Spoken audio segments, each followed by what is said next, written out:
Hey gang, how's it going? Mr. Kiki here, back for my third video, and I want to say welcome to my office, my hangout spot, my classroom on this here 24th of March, year 2020, and today is absolutely the greatest day of your life.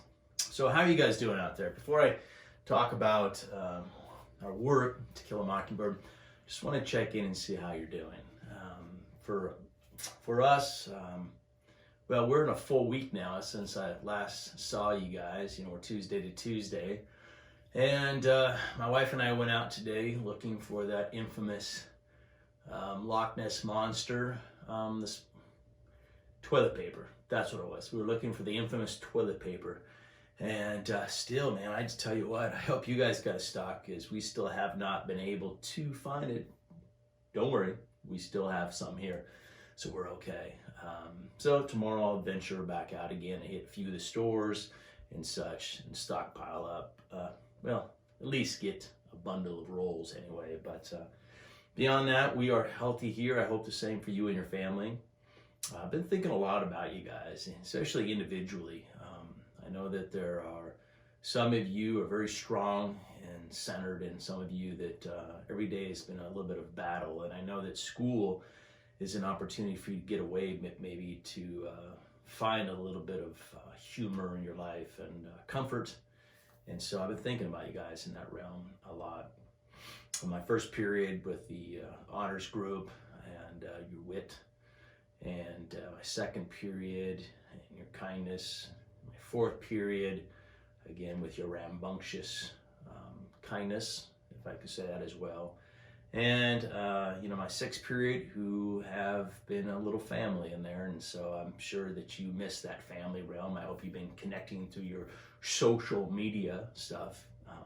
But I know from here, I definitely miss you guys and thinking a lot about you.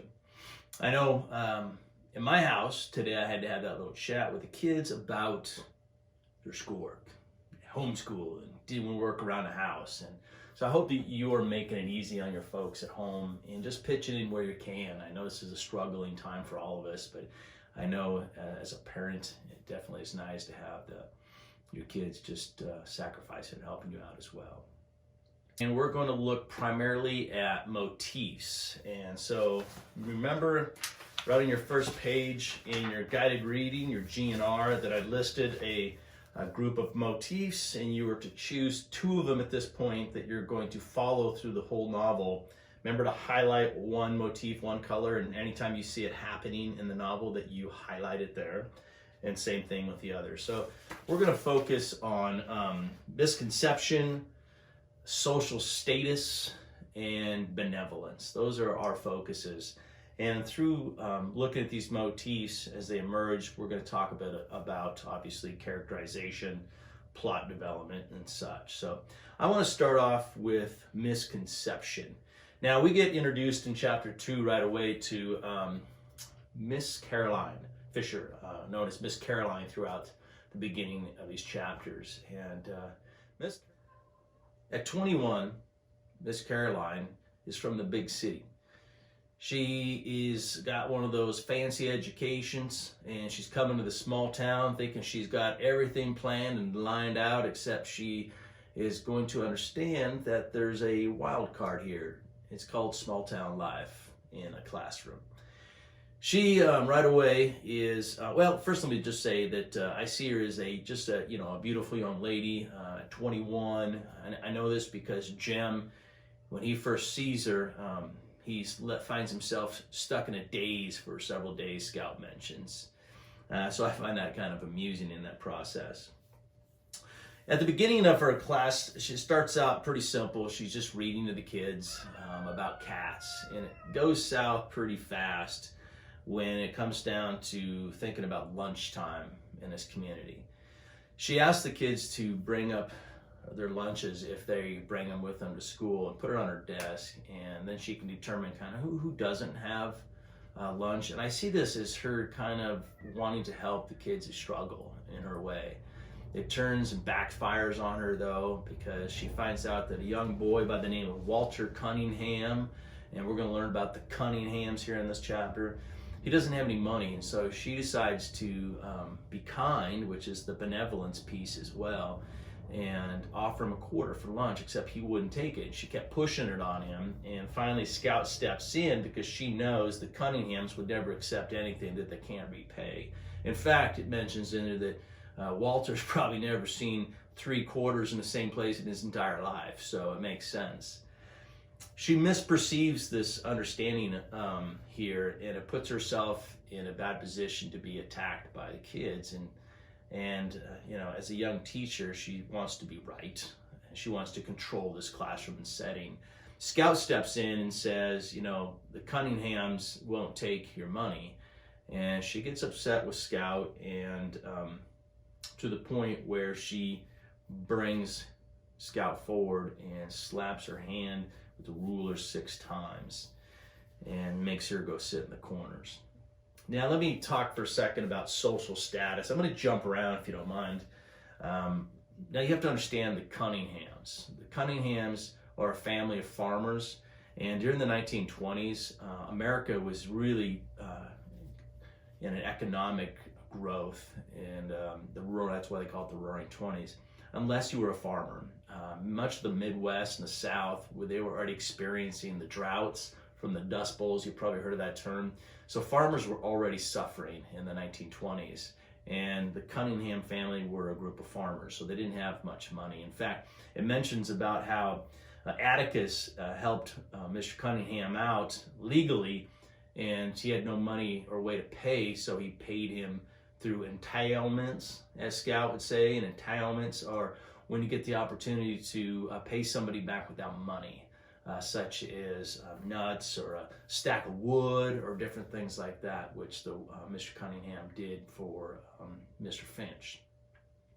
You also learn about the Ules. The Ules are coming from a history of poverty, not like, we're farmers and we're struggling. The Ules are seen as the boys in the community, the family in the community that forever have been impoverished, and they accepted it. This is their lifestyle.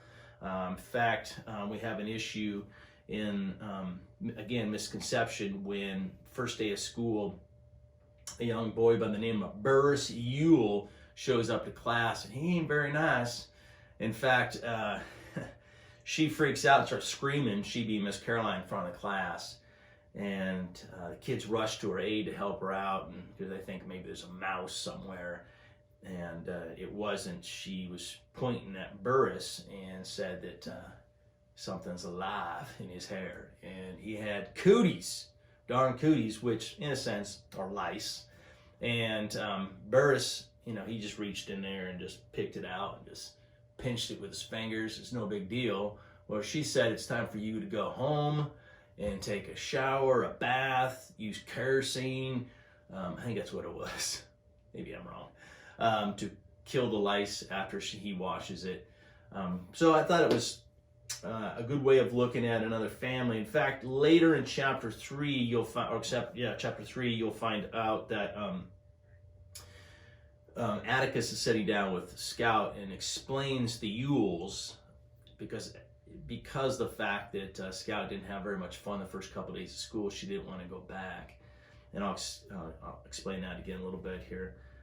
And he talks about the Ules, and the difference between the Ules and the Finches and everyone else is that the Finches and everyone else are known as the common folk. And the common folk obey the laws, follow the rules, do the things they're supposed to, where the Ules, oftentimes people turn a blind eye and let them do what they want, such as hunt out of season, trap out of season. And this is that social status realm that puts them in a different league than the common folk, maybe a middle class. And in fact, they talk about how oftentimes when they get their relief checks, and I find that connection today as well. This relief check during the 1930s is where the government was trying to help the people who were struggling out with giving them a little bonus in Monday. And the president right now is also sending that our way and trying to help families out and businesses out. So a lot of times people spent their relief checks in the 1930s on green whiskey, the devil's nectar. And oftentimes then they didn't have any money for the kids. And so community members, the common folk, often would turn a blind eye to those Ules who were hunting and fishing and trapping out of season, because they knew they didn't want to punish the kids, because the kids were getting fed from this illegal trapping and fishing and hunting. So it's interesting how things work. Now, going back to that first day of school, when dealing with misconceptions, is that Miss Caroline felt that she could tell, where's that darn rooster? I can't even get inside. I can't get away from him. But she tried to get to control Burris, tell him to sit down, listen, go home. And Burris didn't want to have any of that. In fact, Burris said some words they weren't very nice about Miss Caroline, because he wasn't going to be told by anyone what to do. And as you know by now, there are some cuss words in this book, and such as he calls her a snot-nosed slut, pardon my language, but that's what he did call her. And by the end of this, you kind of really feel for Miss Caroline, because in the beginning, a lot of times, I know a lot of my students in the past don't like Miss Caroline, but I think you just misjudge her in the fact that it's her first job ever teaching. She's in a small town. She doesn't know anybody. And it's easy to judge her for telling, for punishing Scout, and for trying to boss Burris around by trying to send him home. And so Burris, he basically just takes off after that. And the Ules only go to school on the first day. And this is not his first time being in first grade. He's like, he says in there, I do this every year. I just come the first day and I go home because we can't. We're the Ules. We don't have to follow the rules in the city. Again, social status, there's a thing called the WPA, and that is the Workers' Progress Administration. This was started in May of 1935, which is a little bit after, toward the end of the story, but they allude to it right away when they talk about the Cunninghams, farmers. They were trying to get them to leave their farm and go work for the public works, such as building roads and bridges. The government spent in the 30s, it's called the New Deal, FDR. They spent billions of dollars within the idea of the WPA, trying to put people to work. Again, big government in that process of the 1930s. Let me jump all the way back again to Miss Caroline and Scout, and because this idea of benevolence is the thing that gets Scout in trouble, and she just gets to the point where she just doesn't want to come anymore. I mean, she uses, first of all, benevolence has to deal with being kind or good to somebody without trying to get anything in return. And so her standing up for Walter and saying, ma'am, he won't take your quarter, and this is why, gets her in trouble, gets her hand smacked. Or you have little Chuck Little, which is one of the kids in the classroom when Miss Caroline's screaming, and you have little Chuck Little coming up and taking her arm and saying, it's okay, ma'am, getting her a glass of water, just that act of kindness for this teacher. And even trying to take and kind of be a buffer zone between Miss Caroline and Burris Ule, and telling her, just ignore him. So little Chuck Little, who comes from great poverty, as they said in the book, also comes from great character, a gentleman in the time, they would say. So benevolence, also you're going to see that in the act where chapter 3 in the beginning, because Scout getting in trouble in the classroom, getting smacked on the hand at recess, Scout decides to take it out on Walter and just tries beating the heck out of him on the playground.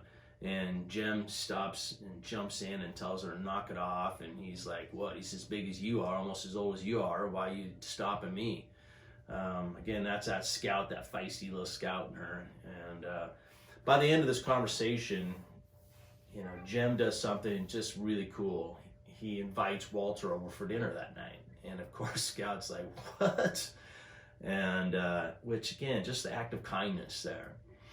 And so when they come to dinner that night and they sit down at the table and Walter's their guest and they're home, and one of my favorite lines in the beginning of this book, there's two of them I'm talking about here in this small segment, is that when they were walking home after school that day, you had Walter, you had Scout, and you had Jem.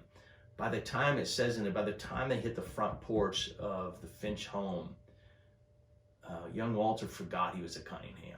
And those words could be so easily missed. But a lot of times I think about us, and sometimes we have our troubles and our worries in our own life. And sometimes we put ourselves around other people. It just make us feel like those things don't exist. And so I love that premise, especially when the scout just got done beating him up, but yet he forgets he's that kid. And he gets to come in and sit down with this magnificent dinner and this food, and all of a sudden you ask if he has, any gravy, and he finds himself having some syrup, and Walter just starts pouring it all over his plate, stacking everything on because he's hungry. And Scout, just calls him out in front of the family and basically says, "What in the Sam hell are you doing, Walter?" And you see Walter, who forgot he was a Cunningham, that quickly realizes that he is a Cunningham again, and he just drops his head there at the table. And right then, Scout gets the looks of death from Atticus and Calpurnia, which says, take you in the other room. She grabs her, takes her in the kitchen, has a word with her about that this boy is your guest, and you never treat your guests this way.